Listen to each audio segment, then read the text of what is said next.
우리 지역에 아주 좋은 국립공원이 있죠.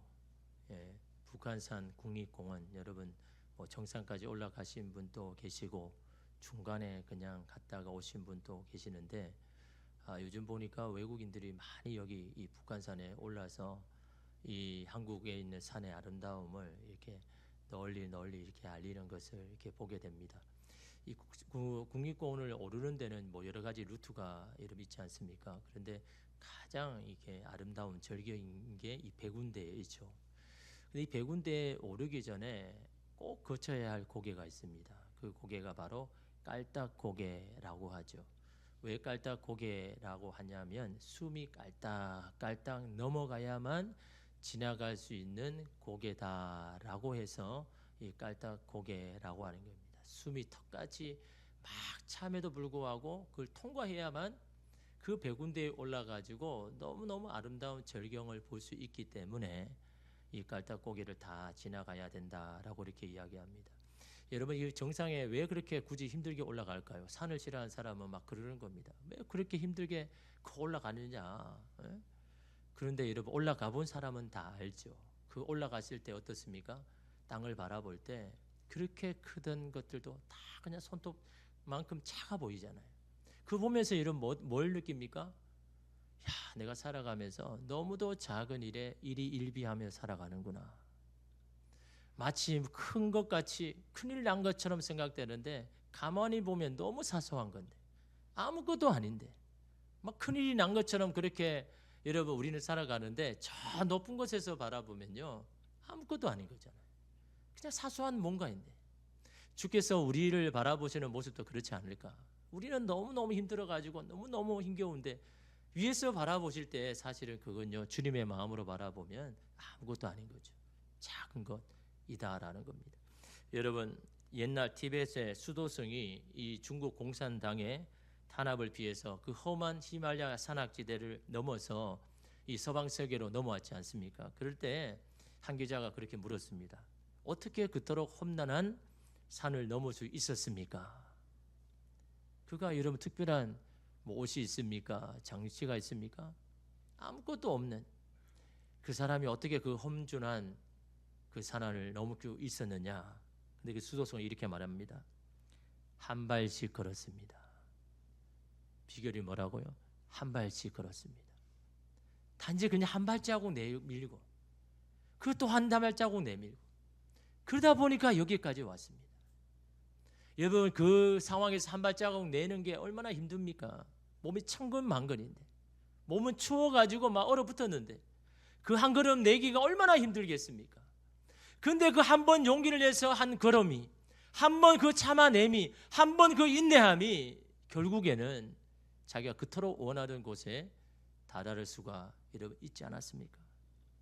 그런데 여러분 그 한 걸음을 내게 하는 뭔가 있어야죠. 그 한 걸음을 낼 수밖에 없는 뭔가가 있어야 여러분 하지 않겠습니까? 그것이 뭡니까? 절박함이죠. 간절함입니다. 그 절박함과 간절함 없으면 여러분 그 한 걸음 내밀겠습니까? 절박할 수밖에 없는 상황이 있는 겁니다. 간절할 수밖에 없는 현실이 있는 겁니다. 그러니까 여러분 힘을 내고 한 걸음 내는 것 아닙니까? 그 자체로는 힘든 일이죠.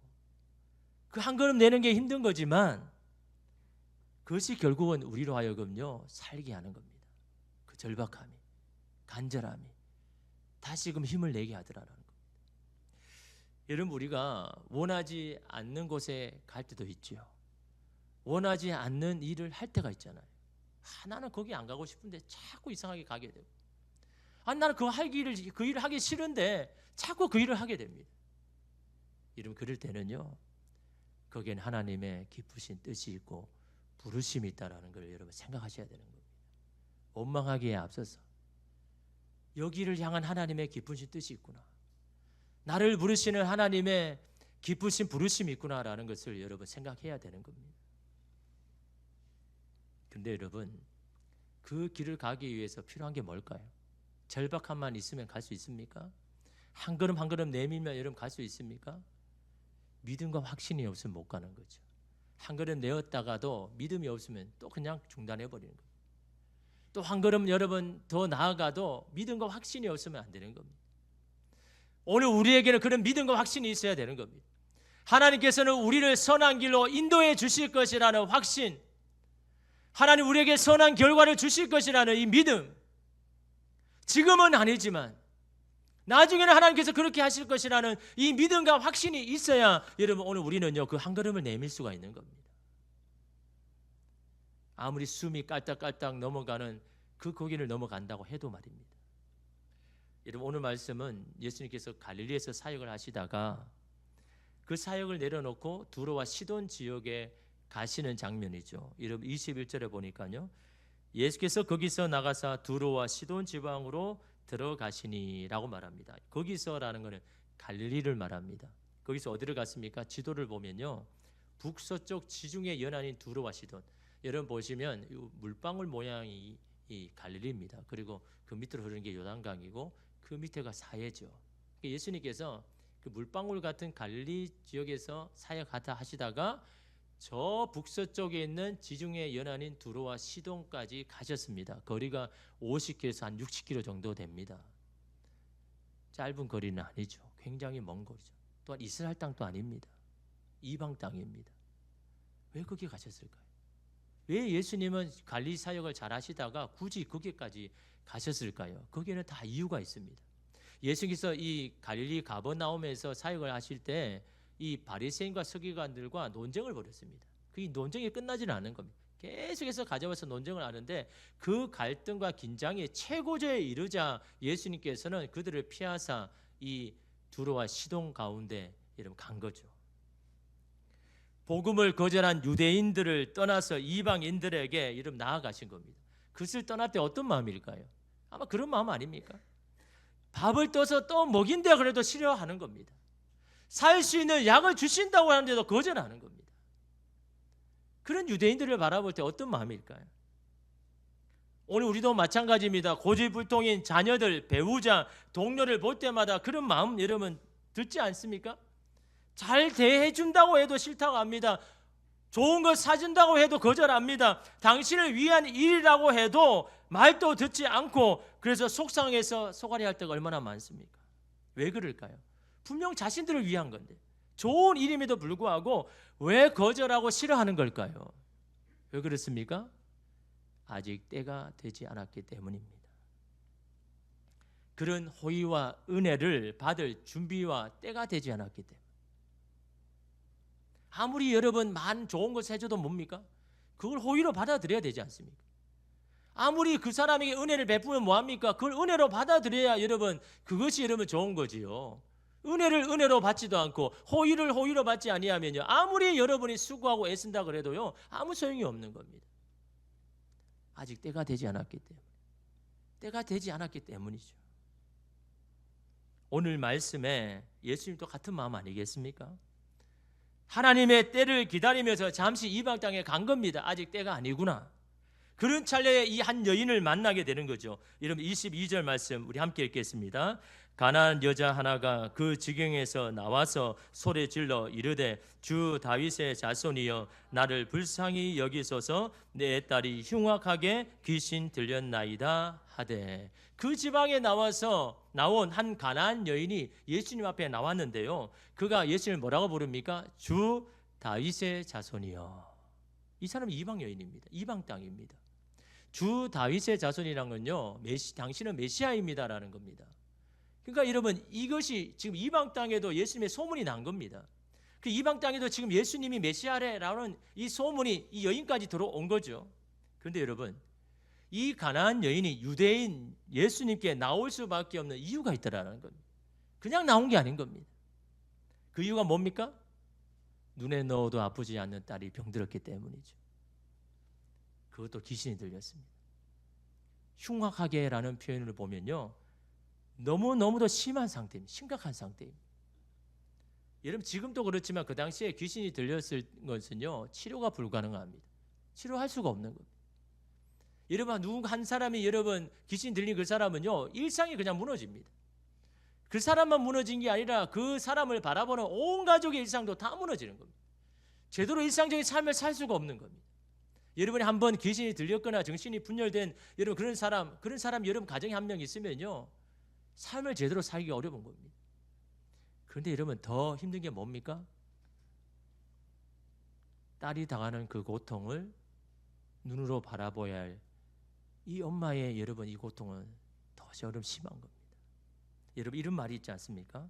부모는 미안했던 것만 사무치고 자식은 서운했던 것만 사무친다. 한번 제가 다시 읽어볼게요. 부모는 미안한 것만 사무치고 누구에게? 자식에게. 자식은 서운한 것만 사무친다. 누구에게? 부모에게. 여러분 이게 부모와 자식의 차이 아닙니까? 자식은 서운한 것만 기억하고 그것만 말합니다. 그러나 부모는요, 많은 것을 해주어도 그 하나 해주지 못한 것 때문에 그것이 미안하여서 가슴에 여러분 사무칩니다. 여러분 이게 부모 마음 아닙니까? 자식은요, 다 해줘도 그 하나 안 해주면요, 다 안 해준 것과 똑같습니다. 왜 나에게 안 해주냐고. 당신 그러고도 부모라고. 이게 자식의 마음. 근데 부모는요, 다 해줘도 그 하나 해주지 못한 내 능력이 안 돼서, 내 힘이 안 돼서 그 하나 해주지 못하는 그 미안함이요, 가슴에 여러분 사무칩니다. 여러분 오늘 이 여인의 심정이 그 심정 아닙니까? 내가 내 능력을 할 수 없는 거잖아요. 내가 도로지 아팠으면 더 나을 뻔한데 고칠 수 없는 그 딸을 바라보는 여러분 부모의 심정이 어떨까요? 어떤 것도 붙잡고 싶은 마음 아니겠습니까? 누구와 되더라도 딸만 치유된다면요, 어떤 사람이든 붙들지 않겠습니까? 이런 간절함과 절박함이 이 여인에게 여러분 있는 겁니다. 딸이 아프지 않았다면 여러분 과연 이 가나안 여인이 예수님께 왔겠습니까? 그 여인에게는 너무나 괴롭고 힘든 문제이지만 하나님의 섭리의 눈으로 보면요, 그것이 은혜이고 기회이다라는 겁니다. 여러분 그런 주님의 눈이 필요한 겁니다. 주님의 눈으로 보면요, 그것이 하나님의 은혜고 기회였다라는 겁니다.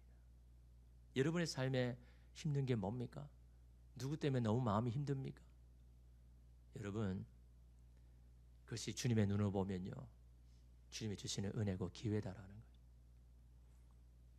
오늘 우리가 여러 가지 이유로 주님 앞에 나아갑니다. 어떨 때는 내가 너무 지탱하기 힘들어서 주님 앞에 하소연하러 나오기도 하고, 어떨 때는요 너무너무 고되고 지친 몸을 이끌고 주님 앞에 나올 때도 있습니다. 어떨 때는 어쩔 수 없이 그냥 나올 때도 있죠. 어떤 이유든 주님 앞에 여러분 오게 된 것, 그것이 여러분 오늘 우리에게 은혜 아닙니까? 어떤 이유든 주님은요, 줄이고 목마른 자를 외면하지 않으시는 겁니다. 여러분 예수님은 어떻게 합니까? 이 가난 여자가 그렇게 절박함으로 나오는데 예수님은 어떻게 합니까? 23절에 보니까 예수는 한 말씀도 대답하지 아니하시니 제자들이 와서 청하여 말하되 그 여자가 우리 뒤에서 소리를 지르오니 그를 보내소서. 예수님은 이 여인의 외침에 거절하십니다. 침묵하십니다. 여러분 침묵이 어떨 때는 우리에게 큰 시험거리죠. 특히 하나님이 침묵하십니다. 그렇지 않습니까? 나는 너무 급해가지고, 나는 너무 힘들어가지고 하나님 앞에 막 기도하는데 하나님이 침묵하실 때, 여러분 그거 시험거리잖아요. 근데 여러분 우리가 기억해야 할 사실은요, 하나님이 우리의 기도에 응답하지 않으실 때, 그때는 대개 그 침묵 이면에 하나님의 더 깊은 뜻이 있다라는, 우리 눈에는 뒤죽박죽 되어지는 엉망으로 돌아가는 것 같아도 하나님의 눈으로 바라보면 하나님은요, 자신의 계획대로 하나하나씩 벽돌을 쌓아가는 것처럼 그렇게 해 나가시다라는 겁니다. 여러분 예수님이 달리신 십자가가 바로 침묵의 현장 아닙니까? 사랑하는 아들이 그 십자가에서 죽어가면서 어찌하여 나를 버리십니까? 라고 외마디 비명을 하실 때 하나님 어떻게 하셨습니까? 침묵하셨죠. 어떻게 그럴 수가 있습니까? 사랑한다고 했으면서 그 사랑하는 자녀가 너무너무 견디기 힘들어서 하나님 나를 어찌 이렇게 버리십니까? 그 외마디 비명 앞에 하나님 어떻게 하셨습니까? 침묵하셨습니다. 왜 침묵하셨습니까? 그를 더 이상 필요가 없는 겁니까? 그를 더 이상 버린 겁니까? 그 침묵 안에 놀라운 뜻이 있지 않습니까? 온 세상을 구원하기 위한 이런 그 뜻이 있지 않습니까? 죽은 예수 그리스도를 다시 부활시키려고 준비하시며 그 부활의 영광을 모든 자에게 주시고자 원하시는 여러분 하나님의 깊으신 뜻이 아니십니까? 골고다의 침묵의 밤이 있었기에 오늘 우리는 그 십자가의 능력으로 살아가는 것 아닙니까? 그분이 지신 십자가가 없었다면 어떻게 우리가 주님 앞에 나올 수가 있겠습니까? 그런 예수님의 이 침묵에도요, 이 여인은 계속 외칩니다. 다윗의 자손이여 나를 불쌍히 여기소서. 포기하고 중단하지 않습니다. 근데 그에게 돌아온 게 뭡니까? 예수님의 거절이죠. 24절 말씀 우리 함께 읽겠습니다. 예수께서 대답하여 이르시되 나는 이스라엘 집에 잃어버린 양 외에는 다른 데로 보내심을 받지 아니하였노라 하시니. 무슨 말입니까? 너는 하나님께 나에게 맡기신 그분의 자녀가 아니다는 거. 그것도 너는 너 먼저가 아니라 이스라엘이 먼저고 너는 순번에도 없는 사람이다. 이런 예수님의 거절에 25절에 보니까 여인이 어떻게 합니까? 더 가까이 나아가서 도와달라고 외칩니다. 물러설 기색이 없습니다. 왜 그럴까요? 절박함이죠. 차선책은 없다라는 겁니다. 당신뿐이다라는 겁니다. 여러분, 주님 앞에 간절함을 기도할 때는요, 차선책을 없애버리십시오. 사람은요 늘 차선을 준비하죠. 이거 아니면 이거 안 되면 이거 하지. 주님 앞에는요 차선책을 없애야 되는 겁니다. 주님, 다른 길은 없습니다. 다른 방법은 없습니다. 주님만이 나의 방법입니다 라고 할 때 여러분, 우리 마음에 간절함이 있고 절박함이 여러분 주님 앞에 여러분 전달되는 것 아닙니까? 여인은 바로 그런 겁니다. 다른 방법 없습니다. 주님이 나를 도와주셔야 된다라는. 그런데 이 여인에게 예수님 어떻게 합니까? 한술 더 써서 이렇게 말하죠. 26절 우리 함께 읽겠습니다. 대답하여 이르시되 자녀의 떡을 취하여 개들에게 던짐이 마땅하지 아니하니라. 자녀의 떡을 취하여라는 말은요, 이스라엘 백성들을 위한 하나님의 축복을 가지고서, 이스라엘 백성에게 줄 축복을 가지고서 너희에게 주는 것은 마땅하지 않다. 여기서 이 개라는 말은 경멸의 말이 아니라 하나님의 선택을 받지 못한 자녀, 이방의 자녀를 말하는 겁니다. 그런 너희들은 하나님의 축복을 받을 그런 떡이 없다라고 말씀하는 겁니다. 평상시 예수님 모습이 아니잖아요.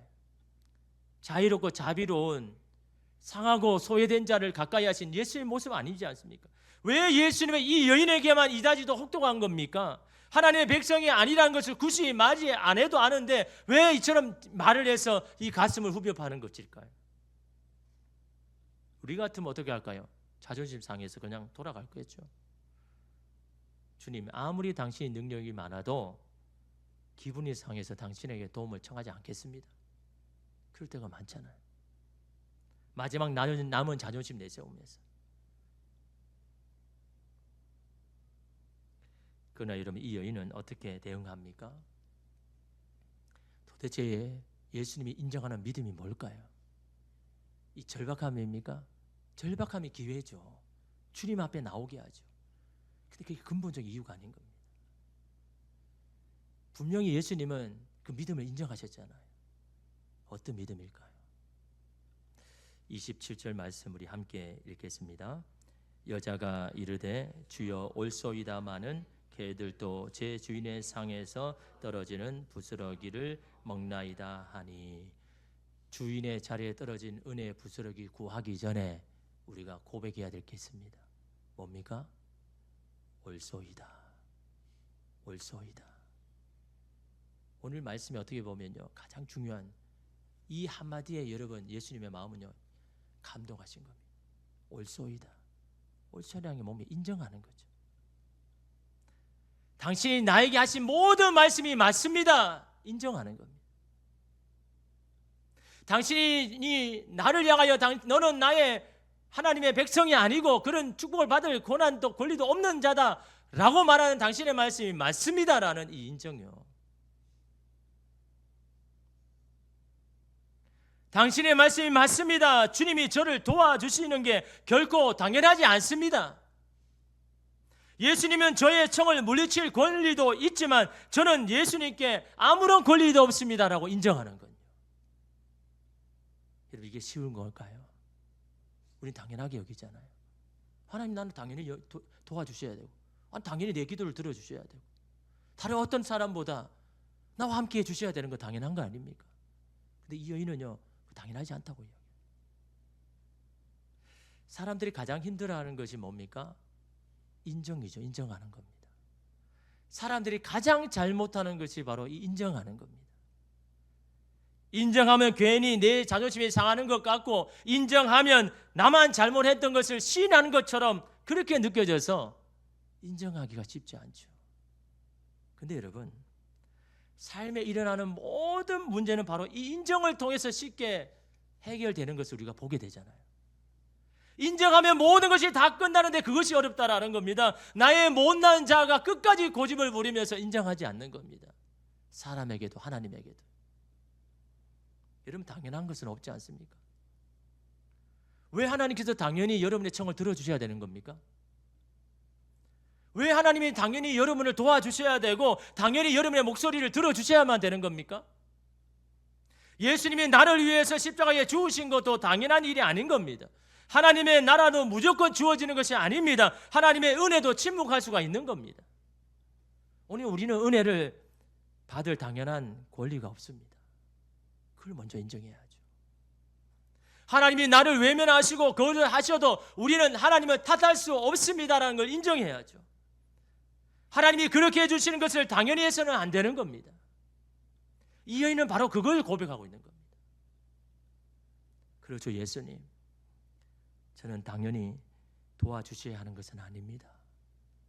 저를 거절하실 수도 있습니다. 그렇다고 예수님을 탓하지 않겠습니다. 여러분, 이게 쉬운 게 아니잖아요. 우리 누가 거절하면요, 누구 탓하잖아요. 원망하고 불평하고 누구 때문이다 이야기하고. 근데 이 여인은요, 당신 나를 거절하셔도 내가 당신을 탓할 그런 자격이 없는 사람입니다. 당신이 나를 도와주는 건 당연하지 않습니다. 이 옳소이다라는 이 인정이요, 하나님의 마음을 강타하는 겁니다. 그렇지만 여인이 뭡니까? 한 걸음 더 나아가죠. 당연하지 않지만 이스라엘에게 주다가 남은 그 부스러기 은혜라도 있으면 저는 그 은혜라도 충분합니다. 그 은혜라도 주실 수 있으면 그게 내게 큰 은혜입니다. 여러분, 사람이요, 호의로 받아들이지 않으면 아무리 좋은 것을 줘도요, 감사하지 않습니다. 근데 여러분, 그걸요, 은혜로 받아들이면요, 작은 말 그 한마디도요, 큰 은혜가 되는 겁니다. 큰 감사의 제목이 있는 겁니다. 여러분, 우리가 주님 앞에 먼저 고백해야 할 거 뭡니까? 하나님 앞에 기도해야죠. 도와달라고 해야죠. 근데 그걸 당연하게 여기면 안 되는 겁니다. 당연히 내게 주셔야 되는 거, 당연히 내 기도를 들으셔야 되고, 나는 그럴 자격이 있습니다라고 말해서는 안 되는 겁니다. 우리는 그럴 자격이 없죠. 주님이 먼저 저와 여러분을 찾아오셨잖아요. 먼저 손 내미셨지 않습니까? 먼저 우리를 위해서 죽으셨지 않습니까? 어찌 그게 당연한 겁니까? 그럼에도 불구하고 내게 작은 것 하나 그 주시는 것만 해도 내게 큰 축복이고 은혜입니다라고 여러분 고백할 때 그 고백을 들으신 예수님께서 뭐라고 이야기할까요? 오늘 여인에게 뭐라고 합니까? 28절 말씀 우리 함께 읽겠습니다. 이에 예수께서 대답하여 이르시되 여자여 내 믿음이 크도다 내 소원대로 되리라 하시니 그때로부터 그의 딸이 나으니라. 여러분, 이방인에게 믿음이 크다라고 말한 사람 두 명이죠. 한 명은 8장에 나오는 백부장에게 자기 하인이 병들어서 예수께 직접 나와서 예수 우리 집에 안 가도 됩니다. 여기서 말씀하셔도 내 하인이 낫겠습니다라고 고백할 때 예수님이 이 백부장을 향하여 내 믿음이 크도다라고 말씀합니다. 두 번째로 이 가나안 여인에게 네 믿음이 크도다라고 말씀하면서 뭐라고 합니까? 내 소원대로 되리라. 이 소원대로라는 말이 참 은혜롭죠. 소원대로라는 건요, 원하는 만큼, 네가 원하는 만큼 내가 다 줄게. 얼마나 큰 축복입니까? 네가 원하는 대로 내가 뭘 구하든 내가 다 이루어 주리라. 믿는 만큼 원하는 만큼 되어지는 삶이 얼마나 큰 축복입니까? 그 축복은요, 하나님의 은혜를 은혜로 알고 하나님의 축복을 축복으로 알고 하나님께 내미는 그 손길이 호의인 줄 알고 그걸 인정하는 사람에게요, 네가 원하는 만큼 내가 주겠다라고 하시는 예수님의 이 마음 여러분 오늘 우리가 기억하면서 자식이 여러분 부모가 그렇잖아요. 아무리 못난 자식이라 해도 더 주고 싶은 마음이 부모의 마음 아닙니까? 오늘 주님께서 오늘 저와 여러분에게도 마찬가지입니다. 오늘 우리에게도 더 많은 걸 주기를 원하시죠. 더 주지 못해서 마음이 안타깝죠. 근데 오늘 우리는 어떻습니까? 당연한 것처럼, 당연히 받아야 하는 것처럼 이미 많은 것을 주셔서 그 하나 안 주신 것 때문에 하나님을 원망하고 불평하였던 여러분 오늘 우리의 모습 아닙니까? 우리는 그런 자격도 권리도 없는 사람임을 우리 아버지 되신 하나님 앞에 먼저 고백하고 그것을 먼저 인정할 때 하나님 우리를 도와주실 것이고 원하는 만큼 있는 만큼 부어주시는 하나님의 그 놀라운 축복을 우리에게 주실 줄 믿습니다. 그 주님과 함께 그 주님을 붙들고 나아가는 오늘 저와 여러분 되시기를 원하고 이 여인이 여러분 예수님을 놓지 않았잖아요. 야복강가의 야고도 마찬가지입니다. 끝까지 주님과 씨름했습니다. 오늘 주님과 함께 씨름하며 주님 나를 불쌍히 여기소서라는 이 여인의 고백이 저와 여러분의 고백이 되시기를 주님의 이름으로 축복합니다. 기도하겠습니다.